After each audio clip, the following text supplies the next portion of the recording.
I never thought the boy I carried in my arms, the boy I stayed awake for through 1,000 nights, would one day look at me and say, "Mom, this is for your own good." My name is Meera Sharma, and this is the story of how my only son married, then quietly dropped me in an old age home like yesterday's newspaper. But what I didn't know that terrible afternoon was that the same betrayal would become the fuel for a revenge so quiet, so complete, it left the entire family stunned into silence. Let me take you back to the beginning. The way every mother's heart remembers. My husband passed away when Arjun was only 5. A sudden heart attack at the factory. One minute he was kissing my forehead. The next minute I was a widow holding a frightened little boy. The world told me to remarry, to save myself. I looked at Arjun's big eyes and said no. From that day, every single rupee, every single breath, every single prayer was for him. I taught in a government school by day and gave tuitions till midnight. I wore the same 2 saris for years so Arjun could have new uniforms and new shoes. When he wanted to join cricket coaching, I skipped my evening tea for months to pay the fees. When he scored 92% in 10th grade, I cried in the kitchen alone because I had no one to share the pride with. He used to hug me and whisper, "Mummy, when I grow up I will buy you the biggest house and we will never be apart." Those words became my lullaby. Years rolled on like monsoon clouds. Arjun finished engineering, got a job in a big IT company in the city. And suddenly, the little boy was a tall, handsome man earning more in a month than I earned in a year. I was so proud. I thanked God every single morning. Then he met Sneha at the office. She was smart, beautiful, and ambitious. When he brought her home the first time, I cooked her favorite paneer butter masala with my own hands and told her, "Beta, from today you are my daughter." She smiled and said, "Auntie, you are so sweet." I believed her. The wedding was the happiest day of my life. I spent my entire savings on that function. I wanted my son's marriage to be remembered forever. I wore a simple cream sari because I wanted every rupee to go toward their new beginning. When Arjun tied the Mangal Sutra around Sneha's neck, I cried tears of pure joy. After the Vidai, I hugged Sneha and whispered, "Take care of my Arjun." She nodded. I thought we were one family now. For the first 6 months, everything felt like a dream. They lived with me in our small 2-bedroom flat. I cooked for them, washed their clothes, even massaged Sneha's feet when she came tired from work. Arjun would say, "Mom, you are the best." Sneha would smile and say, "Auntie, you don't have to do so much." I thought I was helping. I thought I was loved. But slowly the smiles became shorter. Sneha started closing the kitchen door when she cooked. She began buying ready-made food and saying, "Auntie, your food has too much oil." Arjun started coming home late and barely talked to me. I told myself it was the pressure of new marriage. I told myself to give them space. Then, one Sunday afternoon, exactly 2 months after they returned from their honeymoon, Arjun sat me down on the sofa. Sneha stood behind him, arms crossed. He looked at me with the same eyes I used to kiss goodnight and said, "Mom, we have found a very good place for you. It's a premium old-age home with garden, AC rooms, everything. You will have friends your age. You won't have to cook or worry anymore. It's for your comfort." I laughed at first. I thought it was a joke. Then I saw Sneha's face, no smile, just cold waiting. My heart started beating so loud I could hear it in my ears. I asked Arjun, "Beta, what are you saying?" He repeated the same words like he had practiced them in front of the mirror. "Mom, we need our space now. This is modern life. Please don't make it difficult." That moment, something inside me cracked. But I still didn't believe it would happen. I thought maybe tomorrow he would apologize. The next morning, they packed 2 suitcases with my clothes, my old albums, and the small Krishna idol I had kept for 30 years. They told me we were going for a family outing. I even wore my best sari, thinking we were going to a temple. The car stopped in front of a big white building with a sign that read, "Golden Years Senior Living." Arjun took my hand and walked me inside. The manager smiled like it was the most normal thing in the world. Sneha didn't even come out of the car. Arjun kissed my forehead the same way his father used to, and said, "Mom, be happy here. We will visit every weekend." Then he turned and walked away. I stood there, holding my Krishna idol, watching the car disappear down the road. That was the last time I saw my son for 8 long months. I didn't cry that day. The shock was too big for tears. I just sat on the metal bed in room number 17 and stared at the wall. The lady in the next bed, Auntie Geeta, 78 years old, looked at me and said softly, "First time?" I nodded. She smiled sadly and said, "Welcome to the club, Beta. Almost all of us are here because our children got married and needed space." That night, alone in a strange room with the smell of fennel and old age, I finally broke. I cried so hard my body shook. I whispered to the empty walls, "Arjun, I gave you my life. Why?" But the walls had no answer. What? I didn't know that night was that this pain was only the beginning of a journey that would turn me from a broken mother into a woman who would one day make the entire family stand speechless. The first 30 days were hell. Every morning I woke up hoping today Arjun would come. Every evening the gate closed and my hope died again. I stopped eating properly. The food tasted like cardboard. Auntie Geeta used to bring me a small bowl of dal and say, "Eat, Beta. Your son is not coming back by starving yourself." I called Arjun's number every single day. Sometimes it rang, sometimes it went straight to voicemail. When Sneha picked up once, she said coldly, "Auntie, please stop calling. Arjun is stressed with work. You are in a good place now. Enjoy." Then she hung up. I stared at the phone like it had slapped me. The worst nights were when I remembered small things. Arjun's first tooth falling out. The way he used to run to me when he had fever. How he held my hand on his first day of college. Those memories felt like knives.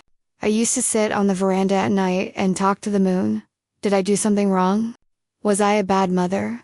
Slowly, the anger started mixing with the pain. I began noticing things around me. The old age home was actually beautiful. Green lawns, clean rooms, even a small library. Many residents had similar stories. Uncle Ramesh, 82, was left here after his son's wife said she couldn't handle an old man. Auntie Sunita's daughter took all her jewelry before dropping her. Every story was different, but the pain was the same. One evening in the garden, Auntie Geeta told me, "Beta, the day you stop waiting for them is the day you start living again." Those words hit me hard. That night, I looked at myself in the small mirror and whispered, "Mira, you raised a man who could forget his mother. Now raise yourself again." I started small. I joined the morning yoga class. I helped in the kitchen sometimes, teaching young volunteers how to make proper roti. I began reading books from the library, stories of strong women who survived betrayal. Slowly, the broken pieces inside me started finding new places.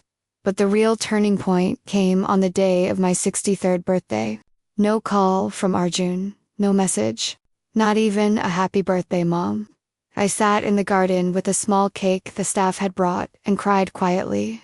That was the day I decided I will not die waiting for a son who forgot me. I started writing my story in a small notebook. Every night I wrote 1 page. How I raised Arjun alone, how I gave him everything, how he left me here. I didn't know why I was writing. I just needed to pour the pain somewhere. 6 months passed. I had lost weight, but I had found something stronger, my dignity. I started teaching English to the younger staff members in the evenings. I made friends. I laughed again. The manager even offered me a small role helping with resident activities. For the first time in years, people respected me, not because I was someone's mother, but because I was Meera Sharma. Yet every time the phone rang, my heart still jumped. Every time a car stopped at the gate, I hoped it was Arjun. The betrayal was still there, sitting like a stone in my chest. I had moved from shattered to surviving, but the wound had not healed. Then one afternoon, a new resident arrived. Mr. Kana, a retired high court judge. He was 79, sharp-minded, and kind. When he heard my story, he asked me one simple question. Miraji, when you gave the house papers to Arjun after the wedding, did you transfer the ownership completely, or was it only for living rights? I froze. I remembered the day clearly. Arjun had brought some papers and said, "Mom, just sign here, so the bank formalities are done." I trusted him completely. I never read the documents properly.